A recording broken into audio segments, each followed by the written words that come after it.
to everyone out there. So, this is day 2 of our challenge. So, today we'll be dealing with chapter 14 Ecosystem. An ecosystem can be visualized as a functional unit of the nature, and the name ecosystem was actually coined by A.G. Tinsley in 1935. It can be both aquatic and terrestrial. So, ecosystem is conveniently divided into terrestrial and aquatic. Forest, grassland, and desert are some examples of terrestrial ecosystem. Pond, lake, wetland, river are some examples of aquatic ecosystem. Crop field and an aquarium may also be considered as man-made ecosystem. We will first look at the structure of ecosystem in order to appreciate the input of productivity, how there is an energy transfer, and output, that is degradation or energy loss. So let's move on to the next page. Only 3 important points are mainly there. What is stratification? Vertical distribution of different species occupying different levels is known as stratification. Now, ecosystems, 2 main components are actually stratification and species composition. So that is it with that paragraph. Then you can see the components of ecosystem are seen to function as a unit when you consider the following aspect: productivity, decomposition, energy flow, and nutrient cycling. So these are the 4 components of ecosystem. Now moving down to topic number 2, that is productivity. So primary productivity is defined as the amount of biomass or organic matter produced per unit area over a time period by plants during photosynthesis is called primary productivity. Now, it is expressed in terms of gram minus 2 or energy, that is kilocalories meter minus 2. The rate of biomass production is known as productivity. Now, productivity is expressed in terms of gram minus 2 years minus 1 or kilocalories m minus 2 year minus 1.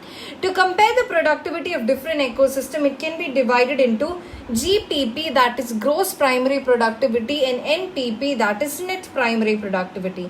Now, gross primary productivity of an ecosystem is the rate of production of organic matter during photosynthesis is gross primary productivity. Now considerable amount of GPP is utilized by plants in respiration. Gross primary productivity minus respiration is equal to NPP. Now, net primary productivity is available biomass for the consumption for heterotrophs, that is herbivores or decomposers. Now, secondary productivity is defined as the rate of formation of new organic matter by the consumers, or known as secondary productivity. Now, let's move on to decomposition. Decomposition is actually the physical chemical breakdown of complex organic substances or remains, detritus, with the help of organism is known as decomposition. Now, important term is that earthworm being referred to as farmer's friend. This is so because they help in the breakdown of complex organic matter as well as in loosening of the soil. Similarly, decomposers break down complex organic matter into inorganic substances like carbon dioxide, water, nutrients, and the process is called decomposition. Dead plant remains such as leaves, bark, flowers, and dead remains of animals including fecal matter constitute the detritus. Now you need to remember, they might ask like one word, that is detritus is actually the raw material for decomposition. Decomposition is fragmentation, leaching, catabolism, humification, and mineralization. Now, what is detritivorous is example earthworm. It helps in the breakdown of detritus. Detritus is actually the inorganic materials or organic materials which needs to be broken down into smaller particles. And this entire process is known as fragmentation. After fragmentation, we move into the process called leaching, where water-soluble inorganic nutrients go down into the soil horizon and get precipitated as unavailable salt. Bacterial and fungal enzymes degrade detritus into simpler inorganic substances, and this is known as catabolism. So, breakdown of detritus into simple inorganic substances is known as catabolism. Humification and mineralization occur during decomposition in the soil. Humification leads to accumulation of a dark colored amorphous substance called humus, which is highly resistant to bacteria or microbial action, due to which it makes the entire process of decomposition very slow. Being colloidal in nature, it serves as a reservoir of nutrients. The humus is further degraded by some microbes, and the release of inorganic nutrients occur by the process known as mineralization. Decomposition is largely an oxygen requiring process. The rate of decomposition is controlled by chemical composition of detritus and climatic factors. Now, decomposition rate will be slower if detritus is rich in lignin and chitin. At the same time, it would be faster if it is actually rich in nitrogen and sugars. Now, temperature and soil moisture are the important temperature climatic factors that regulate decomposition through their effects on the activities of soil microbes.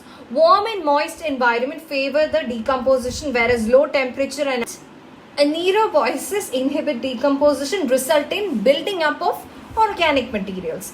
Now let's move on to energy flow. Except for the deep sea hydrothermal ecosystem, sun is the only source of energy for all the ecosystems on the earth.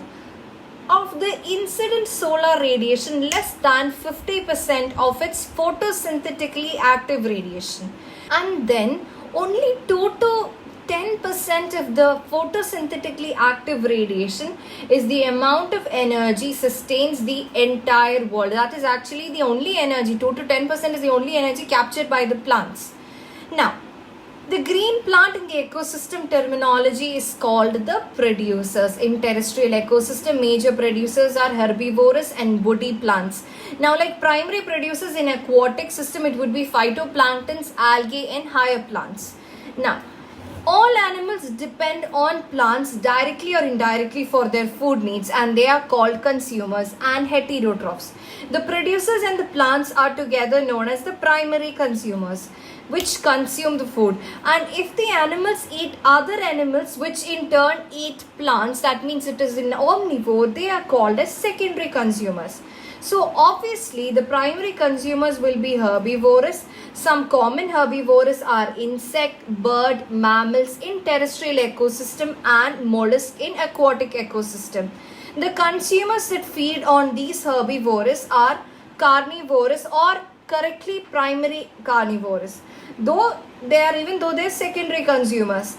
Those animals that depend on primary carnivores for food are labeled as secondary carnivores. A simple grazing food chain is depicted below, that is the producer, primary consumer and secondary consumer. Now, that GFC is very important. The full form has been asked, that is grazing food chain. Detritus, that is detritus food chain, DFC. Begins with, so now DFC, that is detritus food chain, begins with dead organic matter. It is made up of decomposers, which are heterotrophic organisms, mainly fungi and bacteria. They meet their energy and nutrient requirements for degrading dead organic matter or detritus. Now, these are also known as saprotrophs, which means sapro means to decompose. Decomposers secrete digestive enzymes that break down dead and waste materials into simple inorganic materials, which are subsequently absorbed by them. In an aquatic ecosystem, GFC is a major conductor of energy flow. As against this, in a terrestrial ecosystem, as much a larger fraction of energy flows through the detritus food chain than through GFC. Natural interconnection of food chain makes it a food web. Organisms occupy a natural surroundings or a community according to their feeding relationship. The food chain that is known as their trophic level. Producers belong to the first trophic level, herbivorous, that is the primary consumer. Second, primary consumer to the second. Carnivorous, that is secondary consumer to the third, as you can see in figure 14.2. Now let's move on. The most important point to note is that the amount of energy decreases at successive tropic levels. That means as the tropic level increases, the energy on the very topper one will be very less compared to the one below. So each tropic level has a certain mass of living or material at a particular time, that is known as standing crop. Standing crop is measured by the mass of living organisms or biomass per number in a unit area. The biomass of a species is expressed in terms of fresh or dry weight. The number of tropic levels in the grazing food chain is restricted as to transfer energy, and it follows a 10% law, and that is it. Let's move on to ecological pyramid. It is a very important part. Now I'll just brief up what is all about this pyramid. So first one, pyramid of numbers in a grassland shows the number of individual organisms per unit area in each tropic level. First, from downwards, it is the primary producers. Now the primary producers, whatever is produced is eaten by the primary consumer. The primary consumer is eaten by the secondary consumer, and the secondary consumer is eaten by the tertiary consumer. So that is it with the pyramid. Now you need to remember that in case of grassland, it is always upright, and in case of forest ecosystem, the pyramid of number is always spindle shaped. So moving on to the next diagram, that is the pyramid of biomass. That is biomass of different tropic level. So pyramid of biomass is always upright for grassland and ecosystems of the forest.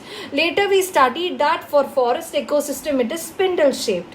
Now period of biomass is inverted in shape for pond and sea ecosystem. So that is it with pyramid of biomass. Moving on to the inverted period of biomass is actually the amount of standard crop of phytoplankton which supports the large standing crop of zooplankton. Here, phytoplankton is actually the primary producer and zooplankton is the primary consumer.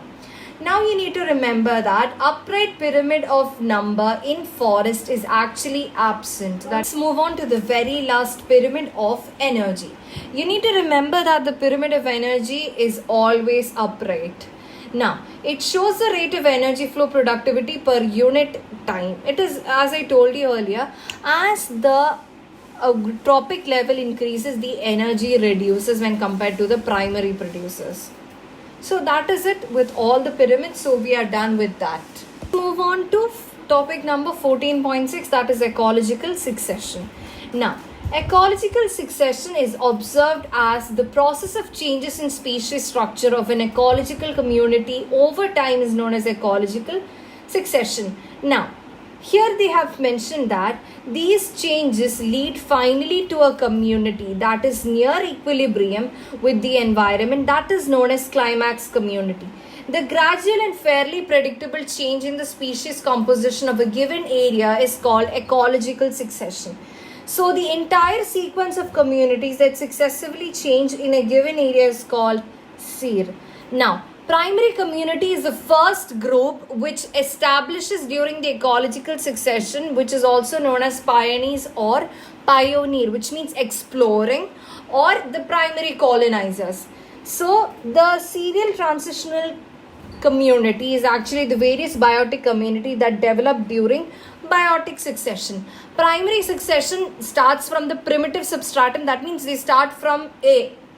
Whereas that means there is no previously any sort of living matter there. But secondary succession starts from previously built. That means you start from B to AZ. That is, it has already an existing matter. Now, let's move on to, so secondary succession begins. I've told you about that earlier. Now let's move on to succession of plants. Hydric succession, exarch succession. Hydric succession takes place in wetter areas in successional series progress from hydric to mesic conditions. As against this, exarch succession takes place in dry areas and the series progress from xeric to mesic conditions. The species that invade a bare area are called pioneer species. See, as for example, pioneer means explorers. So explorers like to invade new areas, right? The same way pioneer species invade a new bare area. primary succession on rocks, there are usually lichens which are unable to secrete acids on the dissolved rock, helping in weathering and soil formation. These are later pave a way to small plants like bryophytes which are able to hold a small amount of soil. They are with time succeeded by bigger plants in several more stages. Ultimately, a stable climax forest community is being formed. Climax community remains stable as long as the environment remains unchanged. With time, the xerophytic habitat gets converted into mesophytic one. So primary succession is water. In water, it is the pioneers are small phytoplanktons. They are replaced with time by free floating angiosperms, then rooted by hydrophytes, sedges, grasses, and finally the trees. Now let's move on to the next paragraph. Nothing much important is there, but then also the very last line. That is another important fact to understand, that all succession, whether taking place in land or water, it proceeds to a similar climax community that is known as the mesic. Now the nutrient cycling. So the amount of nutrients, which is carbon, nitrogen, phosphorus and calcium present in the soil at any given time, is considered a standing state. So standing crop was actually the amount of biomass present in per unit area, that is the amount of living organisms, living material at that particular time is known as standing crop. You should never forget the differences between standing crop and standing state. Now, the movement of nutrient cycling through the various components of an ecosystem is called the nutrient cycling. Another name of nutrient cycling is biochemical cycles. It is further subdivided into gaseous and sedimentary. The reservoir of gaseous type of nutrient cycle is actually sulfur, phosphorus, etc., and the reservoir is located in the Earth's crust. Now, the environmental factors are soil, pH and temperature, moisture to regulate the rate of release of nutrients into the atmosphere. The function of the reservoir is to meet the deficit which occurs due to the imbalance in the rate of influx and efflux. Now, ecosystem of the carbon cycle. Carbon constitutes about 49% of dry weight of organisms and 71% in dissolved form in oceans. The ocean reservoirs regulates the amount of carbon dioxide in the atmosphere. Fossil fuel also present as a reservoir of carbon. Carbon cycling occurs through atmosphere, ocean, through living dead organisms. For almost 4 to 10 raised to 13 kilograms of carbon is fixed in the biosphere through photosynthesis annually. Now, burning of wood, forest fire, combustion of organic matter, fossil fuel, volcanic activity are additional sources of releasing CO2 to the atmosphere. Now, human activities are also significantly influenced by the carbon cycle. But here, when it comes to phosphorus cycle, it is actually large amount of reservoir of phosphorus is actually rock, contains phosphorus in the form of phosphates, weathered. Minute amounts of these phosphates dissolve in soil solution, absorbed in the form by roots and plants. Now, here the waste products and the dead organisms are decomposed by phosphate solubilizing bacteria releasing phosphorus. Unlike carbon cycle, there is no respiratory release of phosphorus into the atmosphere. So what happens is the amount of phosphorus is comparatively low in respiratory release. Let's move on to ecosystem services. Healthy ecosystem are the base for a wide range of economic, environmental and aesthetic goods and services. So these products of ecosystem are named as ecosystem service. Healthy forest ecosystem purify air, water and mitigate drought and flood cycle nutrients. Now, Robert Constanza and his colleagues have recently tried to put price tags on nature's life support services. Researchers have put an average price tag of $33 trillion a year on these fundamental ecosystem services, which are largely taken for granted because since they're free, people tend to take it very granted. This is nearly twice the value of global gross national product, that is GNP, which is just 18 trillion. So there is a large difference between this. Now, out of the total cost of various ecosystem services, the soil formation accounts for about 50% and contributes to the other surface like recreation and nutrient cycling, which is less than 10%. The cost of climate regulation and habitat for wildlife is just 6% each. So thank you so much for listening. This is the end of chapter 14, that is the ecosystem. Hope you guys liked it, and I hope this is helping you out through for your NEET preparations. So that's it. Stay tuned, and please just like, share and subscribe. Until then, God bless you all.